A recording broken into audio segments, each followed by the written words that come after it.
My name is Rachel Rofe. I created this show because I wanted to help you see that if you have a choice, you can choose a better life. If you're listening to this podcast, you're in a pretty fortunate position. You have free will, ability to connect to the internet, and access to all kinds of new education. This podcast is meant to help you make the most of your good fortune. We talk with all kinds of people here from all walks of life because I want you to see that no matter what your situation, there's always a way to create a life that you're proud of. Hello everyone, today we're here with Michelle Evans. Growing up, Michelle constantly heard the old adage, work hard in school, go to a good college, work hard there, then get a good job and work really hard and you'll find success. The only thing was, she did that and she didn't feel success. Instead, she felt tired, guilty, anxious, burnt out, and like she was surviving life instead of actively embracing it. So after more than 16 years building someone else's dreams in corporate America, she decided to take the leap and build her own dreams and business. And while there have been many learning moments, aka mistakes, she would not trade her personal freedom for anything. Now she focuses on helping others find their own brand of personal freedom, build their own businesses, and find their own brand of success with coaching and group training programs. She also has a podcast called Breaking Free, where she helps inspire people to get out there and pursue their dreams. I invited Michelle here because I know she's an incredibly passionate person, and whether you're listening to the podcast as an entrepreneur or at a traditional job, I know that you can relate to her and she can relate to you. She's really great at implementing personal development in a way that feels doable, and she's overcome a lot in her life. There are so many different routes that we can take in this interview, and I know that any of them are going to inspire you. So thank you so much for being here, Michelle. Rachel, thanks for having me. I love the work that you're doing, by the way. I think everyone needs a better life. Thank you so much.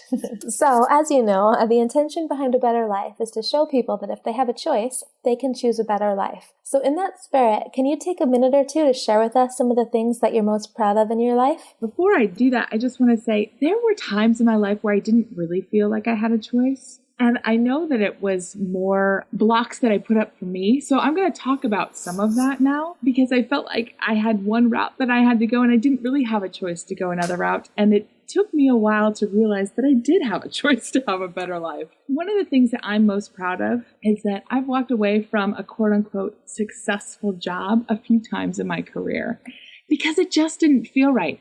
And the first time is when I was 31. So the year I turned 30 was just a really pivotal year for me because I thought, holy smokes, I just went through a decade of my life and I am really not where I thought I'd be, even though I'm successful. I was a VP at a bank. I oversaw marketing and investor relations. I had a house. I had rental houses. I had like all these things that I thought would make me successful. But I hated getting up and going to work every day. I didn't hate the people I worked with. I just hated that environment and the structure and, I don't know, the control that was always in place. My entrepreneurial spirit was trying to get out, but the environment wasn't right to let it out. And at that time, I wouldn't have been able to describe it that way. Every morning, I would hit my snooze bar like 35 times. I just didn't want to get out of bed. So the year I turned 30, I decided to take a sabbatical. I went to Europe. I really thought about who I wanted to be. And I came back, and at 31, I quit my job, sold my houses, relocated, and went on a whole new adventure. That was really empowering to me because it showed me that, yes, I could choose a better life. I could choose something that was totally different and that all the people around me were saying, you are crazy. What are you doing? Why are you throwing this away?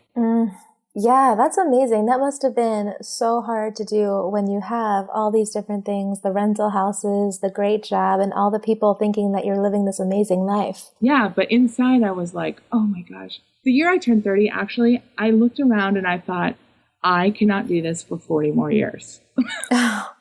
Wow. This is not the life I want.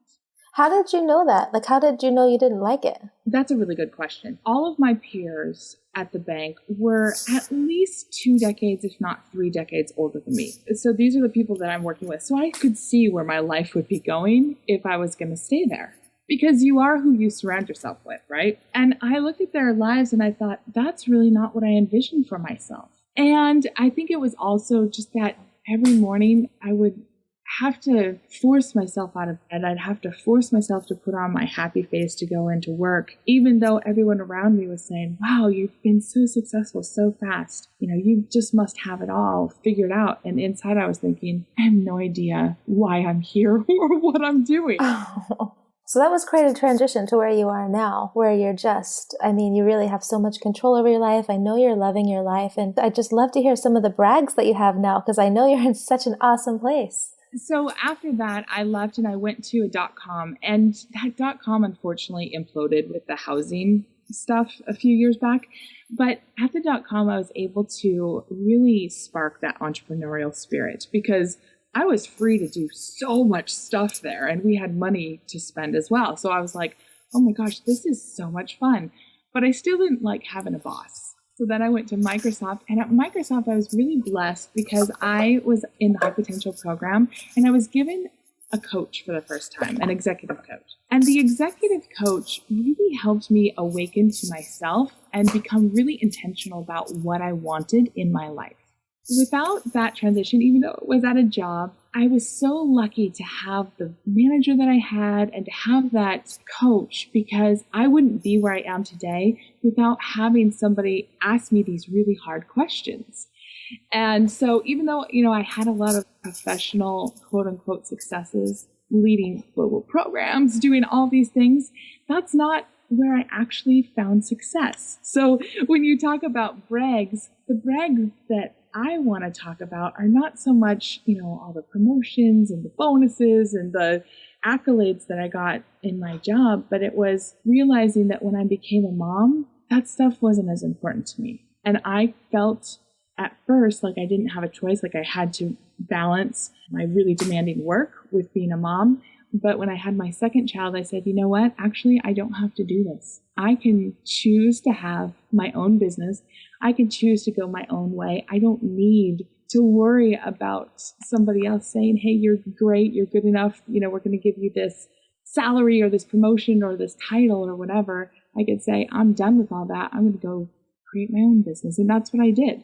I love that. Did something happen that made you decide, like, that's it? I understand that you had your accumulating, just not liking what you're doing, not liking what you're doing. Did you have some major moment that made you decide to do it? Or was it just the accumulation of a lot of over and over decisions? So, there was definitely the accumulation, which probably pushed me closer and closer to the breaking point. But there were two things that really pushed me over the edge. The first one is that I had this bout with infertility, miscarriages, all sorts of things between my first and second child. It just made me realize how fragile life could be and how blessed I was to have this opportunity to be a mom, and how I wasn't being the mom I wanted to be or the professional I wanted to be, because I was just constantly juggling between the two. When I had my second child, I worked until I think like 1 or 2 o'clock the day that he was born, or the day that I went into labor with him. And it was 2 weeks before the end of the fiscal year at Microsoft. And I was literally like putting in every last ounce I could to get the best review possible. I ended up winning an award for MVP for the marketing people there. So when I was on maternity leave, I went in and I had lunch with the corporate vice president of marketing. And then I went and got my review from a new manager. And this new manager looked at me and he said, hey, you got this award, you're getting the best review this year, but I'm just going to set your expectations. Next year, the max you can get is middle of the road, and you might even get less because of your maternity leave. Wow. And I just sat there and I was like, today's the day. Wow. Today is the day that I have hit the brink. Because I had been dancing around this desire to have my own business for a long time, but I had these really cushy golden handcuffs on. And it was really easy to say, oh, I just need one more bonus. I just need one more year of stock vesting. I just need, just this little bit more before I take the step. And that manager and I are now really good friends. Like I'm not angry at him, because I think it actually was a gift. It was a gift of him holding a mirror up in front of me and saying, what are you doing? This is not what you really want to do. And so I literally went home that day and opened my business. I didn't quit my job for 6 more months because I had to get some stuff in order and line up some clients and stuff. But I went home that day and opened my business and made the decision that I was going to go out on my own. I love A, that story, and B, I love that you were practical about how you decided to open your own business. So you took the action step, you opened your business, but then you didn't actually quit your job until you had clients lined up. I love that. I love when people are practical, and it's not just a leap of faith, because I think then you have such a more solid foundation with which to get going. That's sort of my nature too, is to be quite practical. I mean, we have a house, our kids are in private school, all that kind of stuff. I didn't want to just rip all of that away and be like, see ya, everyone, I'm going to go do my own thing, like I did earlier when I turned 30 and just walked away from everything. But also I wanted to know, like, am I really committed to this? And I think it's easy to go get a business license. It's easy to buy a URL. It's even easy to put up a WordPress theme, right? Like, those things are easy to do because they don't really require a lot of investment. But to go and to talk to clients and to say, hey, knock, knock, knock, would you hire me to do some work for you? That takes a different level of commitment. And I wanted to make sure that I was at that level before I walked away from my job. That's very smart. You obviously had to make some choices to get to where you were. And so can you share some more of the choices that you made or the mindset that you had in order to get from Microsoft working till the day that you're delivering, which is crazy, to just going through and finding clients and knowing that this is going to be your path? You know, Rachel, I talk a lot about really tapping into your big why. In the professional world, we talk a lot about what you do, but not so much why you do it. And I think that's why there's a lot of dissonance. A lot of people who are unhappy with what they're doing is because that why that's inside of us won't let us just pick any old what. You know, we're each here for a reason, right? None of us are mistakes. And so for me, it was saying, okay, I can't define myself by the company I work at. I can't define myself by my job description. I can't define myself by my review score, like all these things that I had defined myself as. Okay, I can't define myself as that anymore. I really need to tap into, why am I doing what I'm doing? And personal freedom is actually one of my biggest whys, my biggest values, is to say, I think that we all have value to add. And I think we need to personally be free to add that value in the way that really serves the people that we're meant to serve. And so I had to redefine who I was a lot. And it wasn't easy. I kind of say it's sort of like going through a divorce, because I'm divorcing that old person that I was, and I'm rebirthing myself as this new person. And it really came down to every morning intentionally saying, I know why I'm doing this. I know that I will be able to make this work. I know I have some learning to do, and I know that I'm going to make a lot of mistakes, but it's okay, because I'm reclaiming my power. I need to give myself permission to be expert or to learn what I need to learn. And I need to have faith that I can take those steps to build my business, that I don't need somebody else to say, you're good enough, you're smart enough, and darn it, we like you, like I was in my job. But to say, you know what, I can wake up every day and I can go out and I can touch people and I can find the clients that I should be finding. So what did you decide to even find clients for? So even as I say that, initially had a whole bunch of consulting clients lined up. So I had 16 years of corporate marketing and a lot of different strategy and execution and planning and just all sorts of stuff. And so I was able to find clients for that. But I also wanted to build my coaching practice. I had a lot more faith in my consulting because I had a lot of history, a lot of people who would give me really good references for that. And those are the clients that I lined up immediately. But right after I left, I had 30 coaching clients that I was able to line up as well. Whoa. And so I got to a place actually where I took on way too much business, and I had to learn the hard way that there's only so much of me to go around. I basically simultaneously built two businesses, a coaching practice and a consulting practice. So when you say coaching, do you mean like life coaching? So the coaching that I initially did was career coaching. So I helped people really tap into why they either were stuck in a job or weren't happy in a job or whatever. But after a while, I actually had a car accident in 2012. And after that, I realized, you know what? It's not career coaching that I'm passionate about. It's actually helping people build side businesses and escape a corporate career that I'm passionate about. And those were the clients that I loved working the most with, that really had the secret desire to build a business. And so I switched my coaching to be more of life and business building, because I don't think you can build a business without also taking a look at what's going on in the rest of your life, since it's so all encompassing. But it's really focused on, all right, for people, I call it breaking free coaching, for people who are in those jobs like I was and feeling like, oh, I have these golden handcuffs on, or it's just really scary to think of life without a paycheck, to get to a place where they have a business built up on the side with clients and money coming in, to say, all right, now's the right time to take that step. Awesome. So I'm curious, as you've been going through and you've been transitioning all these different things, from the job to working with the .com to being a coach, and then even transitioning the way you're doing the coaching, how have the people around you been impacted? Oh, wow. So when I didn't ask anyone permission. I had conversations with my husband about leaving my job, but I didn't ask anyone permission to do it. And I think that was probably one of the biggest right things that I did, because I wasn't looking for validation from anyone. I just said, I'm doing this. And I even had my father-in-law flew up from California to have a sit-down chit-chat with me about the craziness of leaving my corporate job. Wow. And I just said, I know that this is the right thing. I know I'm going to have a lot of learning to go through, but in the end, I'm going to be happy that I did this. And I think because I wasn't looking for anyone else to validate me, that I didn't end up having a lot of people trying to dissuade me. Yeah, a lot of people say that, like, once you get really clear on what you want and you just have that focus, then people can see it and they respond to it. Yeah, I think if I was looking for validation, I probably would have gotten talked out of it. But at that point, I was ready to go. I was basically just saying, hey, I'm going on this train. You can either cheer for me or you can get off. But as I've grown and as I've gotten more clients and just kept evolving my business, it's really funny to take a look like at some of my older coworkers that I used to work with, especially at Microsoft. I have them calling me up and saying, all right, will you coach me now and help me figure out how to do this too? And so you never know who's watching you and who you might inspire. That's a good point. And the other really good point you made that I'd love to dig into a little more, because it's such a good point, is you said that if you were looking for validation, that people would have probably talked you out of it.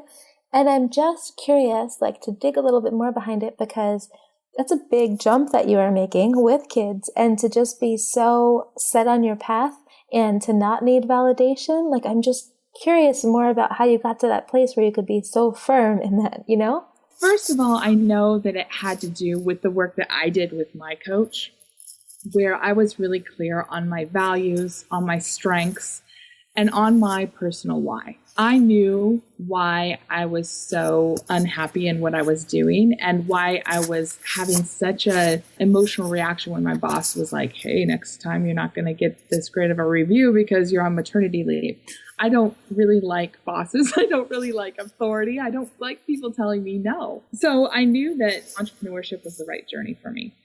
The second thing is we had enough savings that I knew that I had a cushion if I had, client drop off or whatever. The third is that I had these clients lined up. So I stepped out of my job and I immediately replaced my income with these clients. So I didn't have like that big scary moment of, uh-oh, I have nothing to do. Now, I did have a couple weeks of no work because there was a transition between me going out and then me having contracts ready to go. And that was kind of just the quietness was kind of scary. But I was able to immediately replace my income. And then I was able to go surpass it when I started getting all those coaching clients as well. And I think just knowing that I had my savings, like I had plan A, B, and C, right? I think just knowing that I had clients lined up, I had savings, my husband was supportive, that I had a plan to build my business. I think just all of that helped me feel really confident that I could move forward. Yeah, that's a really great point. If you think through to the worst case scenario and then you plan for it, I can definitely see why you wouldn't be worried then. Okay, that's a really great distinction. The other thing I'm curious about, you mentioned a couple times how you got really clear on your values. For the people who are listening, are there any tips that you can give people to help them get clear on their values and their why? Yeah, there are some really, it takes time. So you have to be introspective. But some of the ways that I help people get really clear on their values is I have a whole list of tons of words. I have 2 full pages worth of words, and I have people go through and circle them. And I think that there's a site, maybe values.org or values.com. I can't remember what the site is that has a similar exercise, but it's basically just to stimulate, all right, what are some words that really are important to me? That alone won't get at your values. What I usually have people do is, tell me about a time where you were on top of the world. Everything felt like it was clicking together. You were excited, you were confident, you were happy. Like it could just be one moment in time. It could be a series of moments. But think about that time when everything was really coming together. Who were you being in that moment? Who was around you? What were you doing? Why was that so important to you? And you could see that those questions, while they seem simple on the surface, they actually take some reflection and introspection. You need to almost get back into that place and think, okay, what was going on around me? Did I feel amazing in how I looked? Was I confident in what I was delivering? Was I being a really fantastic friend? Like, what were the things? Why is that important to me? And just continue asking, and why is that important? And why is that important? Until you get at the bottom line of, aha, I was being authentically myself. And these are the words that really mean that. On the flip side, another way to get at it is to say, when was a time that you were just so frustrated, so upset, so angry? Something was really, really, really just irritating you. And it was almost like continuing to scrape a scab off. Like it just kept hurting and hurting. What was going on? Because that means that a value of yours, or maybe multiple values, are being violated. So if you think about somebody's constantly late and that just irritates me. Why? I hate it when I show up on time and somebody's late. Why? Because that means that they think that their time's more important to me. Why? And you just keep going at it and you think, all right, I really value respect, or I really value something like that. That's how you can really get at it, but it does take a while. And those 2 exercises can get you quite a ways towards understanding yourself. That's really helpful. I mean, even for just a couple hour time investment, if it takes that much time for someone to be able to understand themselves. And then maybe it's looking at your values and realizing that your end goal, like you, is to quit your job. But maybe it's even just taking those values and putting them into your life on a daily basis. So intentionally, right? And saying, you know what? I really value whatever. I really value health. And for me, that means working out, eating well, whatever. And this is why. And just being really intentional about that stuff helps tremendously, just to feel like you're in control of your life, right?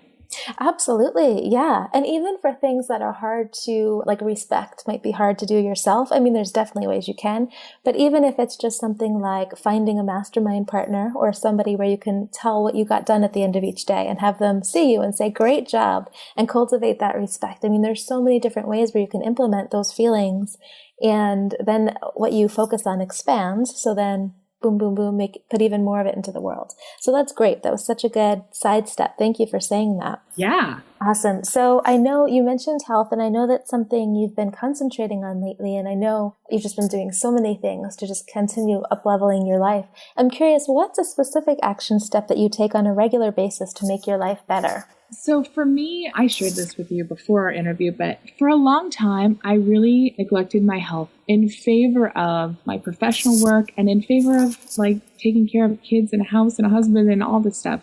I just felt like everything was always more important than my health. But in the last year or so, I've really come to this place where I'm like, you know what? I cannot do my best work.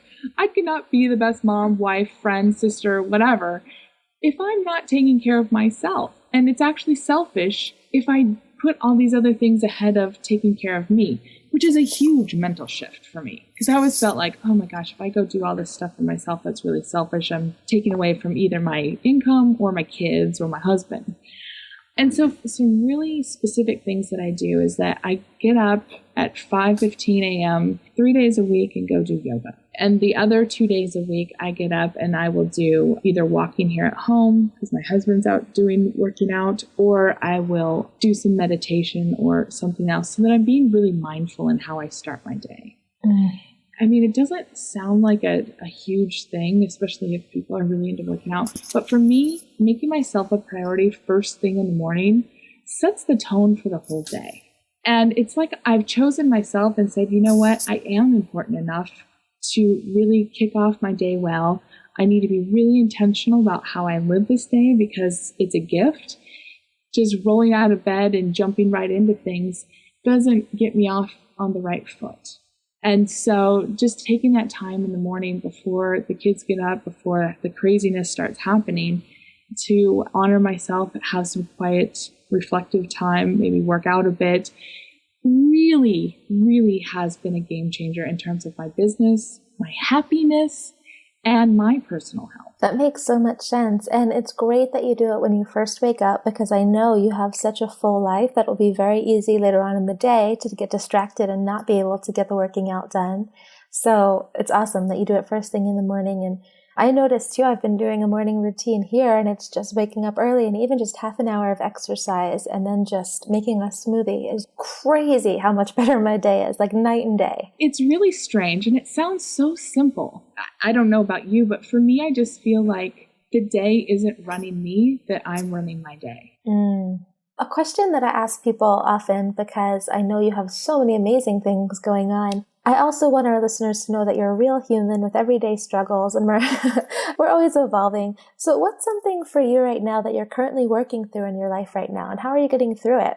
Boy, Rachel, you know what? My dad just passed away. And the thing is that it was totally out of the blue. He was very healthy, very active, and he just had a heart attack and died. Having that realization of how fast life can be taken away has been a struggle. I mean, I won't lie. I had to put my business on hold for a couple of weeks and just take some downtime and take care of me and my family. But the struggle that I have around that is I wish that he would have had more of his own personal freedom. He did in the last year or so, but for so long he felt just like I did, that he had to put all of this time into his professional career. And he was super successful, but didn't always have the time to spend with his family or with us. And I wish that we had had more time together, and it just reaffirms why I'm doing what I'm doing. But for me, the personal struggle in my life is to make sure that I don't go back to that sort of workaholic mentality, which I have a real tendency to fall into when I'm upset or when I'm stressed or whatever. But to make sure that I have a good balance in my life of all the things that I value, all the things that are important to me. Work is just a small piece of that pie, but family's a piece of that pie. Fun and adventure is a piece of that pie, like fully living every single day, because every day is a gift, and we are so blessed to be here, to have the opportunities that we have, and to intentionally enjoy those every day. That's one of the biggest struggles, because Rachel, it's so easy to jump into the place of, oh, woe is me. I have 10 loads of laundry I have to do. It's just so easy to jump into that place. And so being really intentional and being grateful and living each day to its fullest, that's probably what I'm struggling with, just that intentional gratefulness practice. Yeah, got it. That's a great thing to be working on. Again, I'm so sorry about your dad. I know we were talking a little bit about this. I'm so glad you've been taking time to just get help with it and stuff, and just make sure that you're fully supported. And I just so respect the way that you've been making sure to support yourself. Yeah, and that's the beauty of having our own business, is that we can say, you know what? I'm going to set this stuff aside for a little bit because I have something that's more important. And I know you've done that in your business as well, that you've been able to say, you know what, I need a little space in my life. I'm going to step back for a minute. Absolutely. Yeah. It's powerful. It's so nice. It's so nice to be able to have that. And even if, for people who are working now, even if you can create a day in a weekend or something, just anything you can give yourself to recharge is helpful. Yeah, there's something, so not just being intentionally grateful every day, but also having white space. And I call it white space because on my calendar, I color code everything. So I know what it's for. When I have nothing planned, when it's literally just an open time, I put a white box there for white space. That means I can do whatever I want. Even in a job, if you can get yourself 20 minutes of white space a day, maybe 10 minutes in the morning, 10 minutes in the afternoon, it's amazing how much more you can get in touch with who you are. Oh, I love that. That is awesome.